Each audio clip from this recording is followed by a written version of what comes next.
This is the Paltalk News Network. The views expressed are solely those of the speaker and not necessarily those of Paltalk.com, AVM Software, or its advertisers.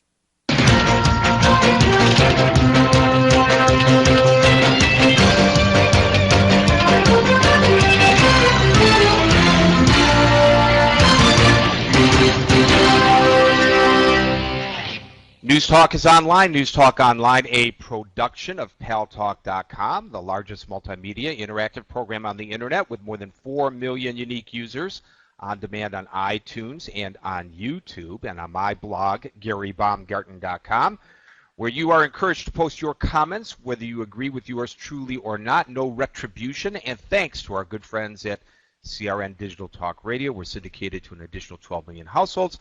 I am your host, Gary Baumgarten. I welcome you to the show. Well, you guys know that we have a news site that's been live for a little while now. It's the Paltalk News Network.com. And we're going to try something a little bit different today.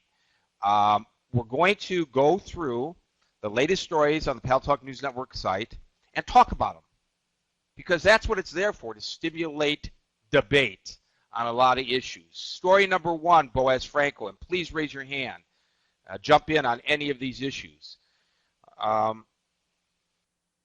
Reeling under pressure from supporters and detractors alike over the construction of settlements on the West Bank, Israeli Prime Minister Benjamin Netanyahu has announced a 10-month freeze in building.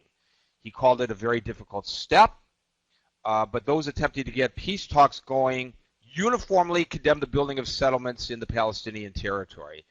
Now, Boaz, I'm sure that there will be people who favor the peace talks, who hope that this is just a first step in the direction toward a permanent ban on construction in the West Bank. But as you well know, many Israelis are not going to be very happy with this decision by Prime Minister Netanyahu because they've given up, and many of them who embraced the concept, but they have given up hope for land for peace because, although it worked with Egypt, of course, with the return of the Sinai to Egypt, it obviously has not worked with the Palestinians with the withdrawal from the Gaza, and the rockets continue to fire unabated onto Israel. Is this a significant political move and concession on the part of Bibi Netanyahu to get us moving toward a peace process in the Middle East?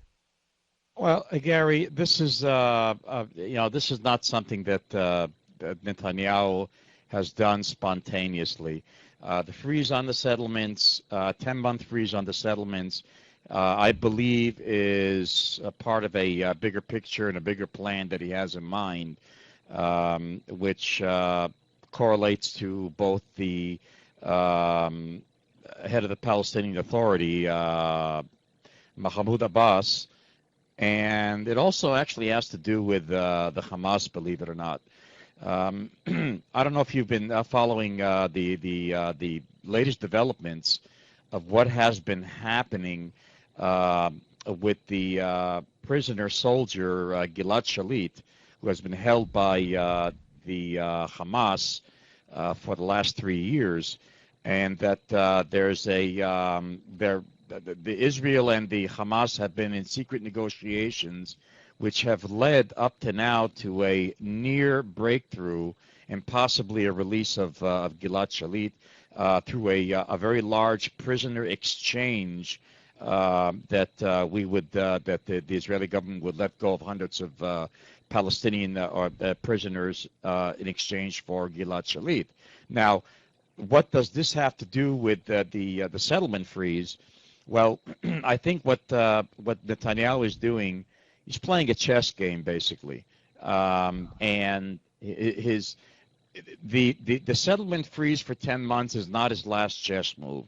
As a matter of fact, he's only in the middle of the game, and I think that I believe that by freezing the settlements in East Jerusalem for the next 10 months.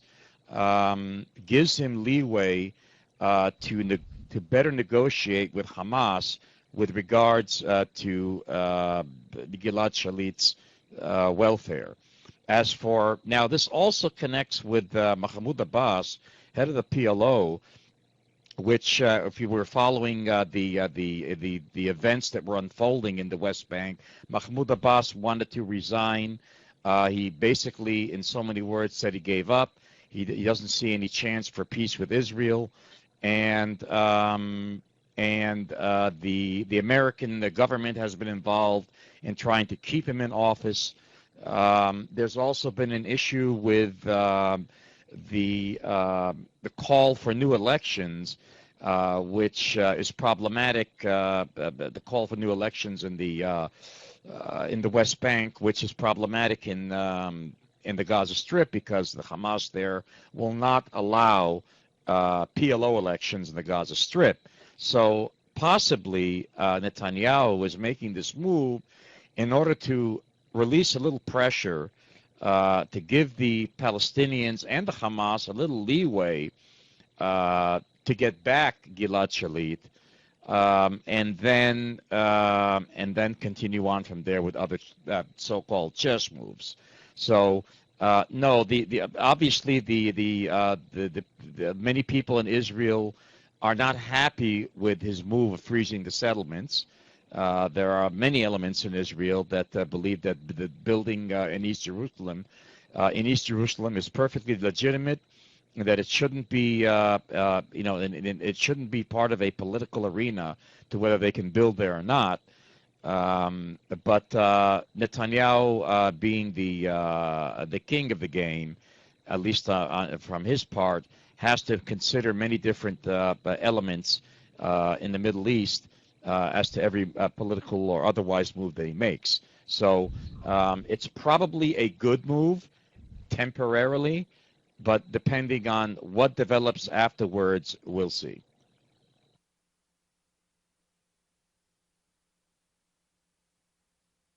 Okay, I'm going to let you go screen because there are people waiting in queue to talk, and I need you to screen them for me. I'm not ready to go to them until you do.